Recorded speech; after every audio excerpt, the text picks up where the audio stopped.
2021년 12월 8일 수요 기도회를 시작하겠습니다. 우리 다 같이 찬송가 445장 태산을 넘어 험곡에 가도 찬양 드리시면서 수요 기도회 시작하겠습니다.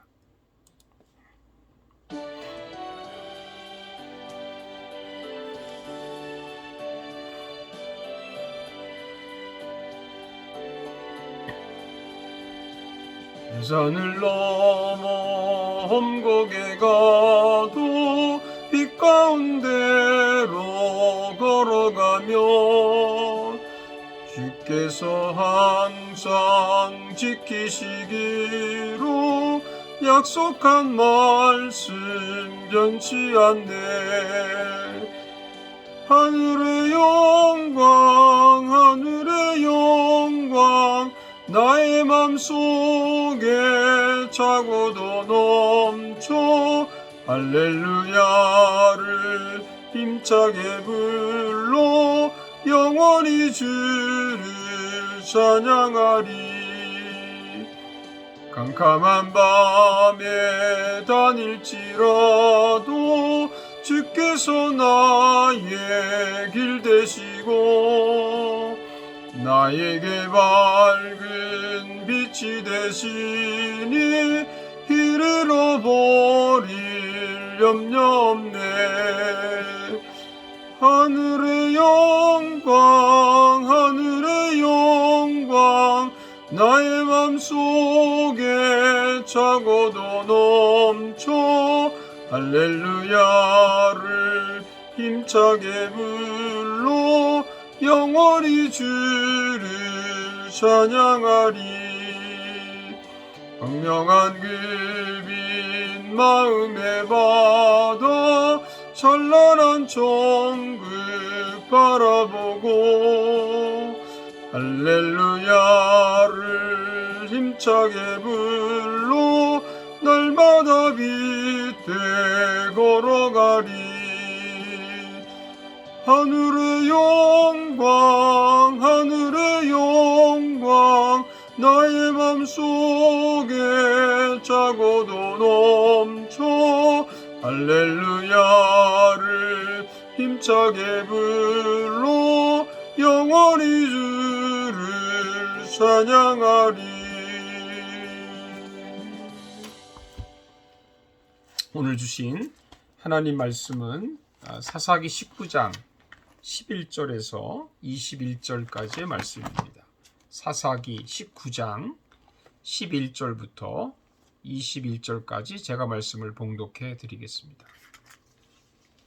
그들이 여부수에 가까이 갔을 때에 해가 지려 하는지라 종이 주인에게 이르되 청하건대 우리가 돌이켜 여부수 사람의 이 성읍에 들어가서 유숙하십시다 하니 주인이 그에게 이르되 우리가 돌이켜 이스라엘 자손에게 속하지 아니한 이방 사람의 성읍으로 들어갈 것이 아니니 기브아로 나아가리라 하고 또 그 종에게 이르되 우리가 기브아나 라마 중 한 곳에 가서 거기서 유숙하자 하고 모두 앞으로 나아가더니 베냐민에 속한 기브아에 가까이 이르러 해가 진지라.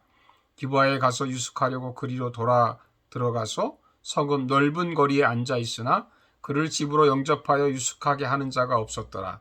저녁 때 한 노인이 밭에서 일하다가 돌아오니 그 사람은 본래 에브라임 산지 사람으로서 기브아에 거류하는 자요 그곳 사람들은 베냐민 자손이더라. 노인이 눈을 들어 성읍 넓은 거리에 나그네가 있는 것을 본지라. 노인이 묻되 그대는 어디로 가며 어디서 왔느냐 하니 그가 그에게 이르되 우리는 유다 베들레헴에서 에브라임 산지 구속으로 가나이다. 나는 그곳 사람으로서 유다 베들레헴에 갔다가 이제 여호와의 집으로 가는 중인데 나를 자기 집으로 영접하는 사람이 없나이다. 우리에게는 나귀들에게 먹일 집과 여물이 있고 나와 당신의 여종과 당신의 종인 우리들과 함께 한 청년에게 먹을 양식과 포도주가 있어 무엇이든지 부족함이 없나이다 하는지라. 그의 노인이 이르되 그대는 안심하라. 그대의 쓸 것을 모두 내가 담당할 것이니 거리에서 유숙하지 말라 하고 그를 데리고 자기 집으로 들어가서 나귀에게 먹이니 그들이 발을 씻고 먹고 마시니라. 아멘.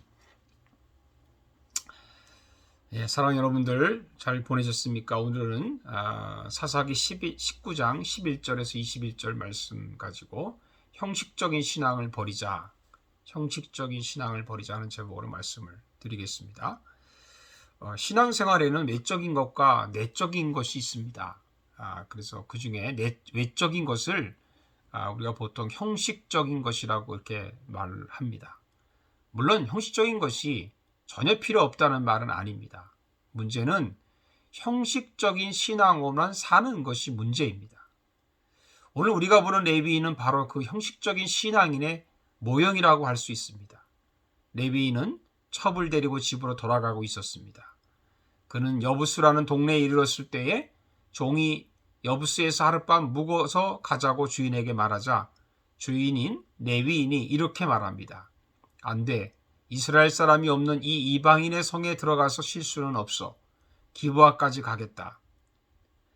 레위인은 이방인들이 사는 동네에서 잘 수 없다는 것입니다. 그런데 바로 이것이 그의 형식적인 신앙인의 모습을 보여주는 것이라고 하는 겁니다. 왜 그럴까요? 먼저 레위인이 누구인가를 알게 되면 그가 얼마나 형식적인 신앙인인 것을 우리가 깨달을 수 있을 것이라고 믿습니다. 레위인이 누굽니까? 레위인은 제사장을 도와서 성막과 제사에 관한 일을 맡은 사람입니다. 구체적으로 말하면 레위인은 성막의 철수와 운반과 설치를 담당한 그런 사람입니다. 또한 레위인은 성막 기구들의 관리와 보존을 맡은 사람이기도 합니다. 그리고 레위인은 성막에서 이루어지는 제사에 관한 일을 돕습니다. 더불어서 레위인은 성막에 외인이 들어오는 것을 막는 일을 맡았습니다. 더 중요한 것은 제사장이나 레위인 두 사람은 다 하나님께서 구별해서 세운 사람이라고 하는 것이죠. 다시 말하면 거룩한 사람이라고 하는 것입니다. 그런데 본문에 나오는 레위인은 어떤 사람일까요? 이건 형식적인 사람입니다. 거룩하게 구별된 사람인데도 불구하고 아내를 두고 첩을 사랑했습니다. 레위인은 아내 외에 다른 여자를 사랑하지 말아야 합니다. 레위인의 가정은 거룩해야 합니다. 그러나 이미 이 레위인은 가정을 지키지 못했습니다. 데리고 가는 첩은 행음을 해서 처가로 돌아갔는데 그 첩을 다시 데리고 오기 위해서 애를 쓰는 이 레위인의 모습을 보면 형식적인 사람이라는 것을 알 수 있습니다. 또한 자신은 죄를 짓고 살면서 여부수가 이방인의 도시라고 해서 잘 수 없다고 하는 말 그 자체가 위선적인 말입니다. 이 레위인은 이방인만도 못한 사람이라고 할 수 있습니다. 이 레위인은 하나님의 이름은 알고 있지만 하나님을 사랑하지 않는 사람이라는 것이죠. 아내보다 첩을 사랑하고 세속적으로 살아가면서 자신은 거룩한 사람처럼 위선적인 행동을 했습니다. 이것이 형식적인 신앙입니다. 사랑하는 여러분들, 우리도 직분만 가지고 있고 세상을 사랑하고 쾌락을 사랑한다고 하면 그러면 우리도 이 레위인과 다를 바가 없습니다. 그래서 우리도 이런 것이 있다면 이런 형식적인 신앙을 버려야 합니다. 예수님이 왜 바리새인들을 책망하셨습니까? 이유는 단 한 가지입니다. 외식하기 때문입니다. 외식이 무슨 뜻인가요? 겉과 속이 다르다. 가면을 썼다고 하는 말이죠. 예수님이 이렇게 말씀하셨죠. 화 있을지어다 외식하는 바리새인들이요. 여러분, 우리에게 남아있는 외식하는 신앙이 있다면 우리가 버려야 될 줄로 믿습니다. 여기 한 가지 더 중요한 은혜가 있습니다. 이런 형식적이고 외식하는 레위인을 위해 하나님께서는 은혜를 베푸신다고 하는 겁니다. 레위인이 말한 대로 기브아에 도착했는데 날이 저물었습니다. 거기서 하룻밤을 묵을 집을 찾는데 그 동네 사람들 모두가 다 그를 외면합니다. 참 이상하죠? 동족들을 찾아갔는데 동족들이 레위인을 거부합니다. 동족들이 레위인에게 긍휼을 베풀지 않습니다. 보통은요, 손님들이 오게 되면 손님을 위해서 차와 음식을 대접하고 숙소까지 제공하는 것이 그들의 전통인데 전혀 사랑을 베풀지 않습니다. 이럴 때 레위인이 깨달아야 합니다. 깨달아야 합니다. 무엇이 잘못된지를 깨달아야 합니다. 그러나 깨닫지를 못했습니다. 자기의 계획대로 하다가 문제가 생깁니다. 그러면 우리가 깨달아야 합니다.